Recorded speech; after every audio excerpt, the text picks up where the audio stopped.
Amid Western claims over Syria's chemical weapons, international inspectors say they are ready to send in observers if needed. Meanwhile, terrifying images of the civil war are captured and uploaded to YouTube almost every day. That's as both sides of the conflict accuse each other of atrocious crimes.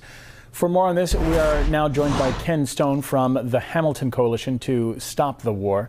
Mr. Stone, hello. Thank you very much for being with us. First of all, there is a huge number of videos online depicting the alleged crimes against humanity in Syria.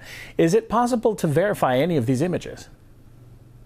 The war crimes committed by the mercenaries hired by Hillary Clinton and funded by the Gulf monarchs are well documented and verified by Syrian state TV, Iranian state TV, and independent journalists. I don't think there's any doubt about their veracity. They do cause two problems for Hillary Clinton, however. One is a branding problem in that she can't have the people she's funding making these having this propensity to have themselves videotaped while committing war crimes and crimes against humanity. She can't sell it as a humanitarian intervention in North America. And so she had to try to rebrand the franchise in Doha the day after Obama's re-election. And even since then, she's had to throw out one group from the new franchise because they are supposedly too radical. The second problem she has is that the population in North America, especially in the United States, is really against the war. 78% of Americans were shown in a poll by Fox TV back in March to be opposed to any U.S. military intervention in Syria. And there were demonstrations across the United States and Canada in October against war. So these videos are certainly causing a problem for Hillary Clinton. Well, talking about Hillary Clinton and the U.S. involvement, you mentioned the U.S. is against involvement in the war. Do you think that the use of chemical weapons in Syria would be that red line issue that would maybe gain popular support for the U.S. to go in? Well, I think you've hit the nail on the head.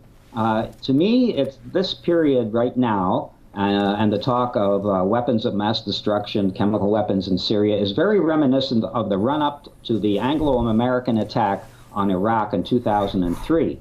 And this time, there is not going to be any encore presentation by performance by Colin Powell at the UN with diagrams and drawings and satellite photos.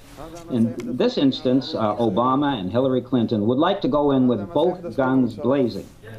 They do not intend to provide us with any proofs, and what they do want to do is use the chemical weapons as a pretext for an intervention. One of those videos caused a lot of consternation in the anti-war movement around here because it purported to show Syrian insurgents funded by the West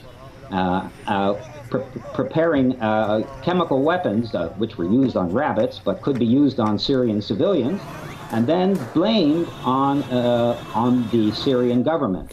Well, I think. Go ahead. Well, you mentioned these two videos in particular. The first apparently showing the victims of a chemical attack, and the second one that you just mentioned showing gas experiments on rabbits. Both are unverified. Could either of these be considered evidence of a threat of a real chemical attack? Well, that's my point. The United States government, NATO, the Canadian government under Harper, they don't intend to provide any more proofs about alleged weapons of mass destruction in Syria than they did about any of the pretexts they used in about Viagra, African mercenaries, etc. in Libya, or ties to Al-Qaeda in Afghanistan. The purpose here is to create hysteria and to rush in Wild West style with both guns blazing and start an intervention. And by the time it's over and it's proved later that there weren't any, it was all false, the evil deed is already done. Well, thank you very much. I appreciate your thoughts on the subject. Certainly going to be interesting to see how this all plays out. Ken Stone from the Hamilton Coalition to Stop the War. Thanks for being with us.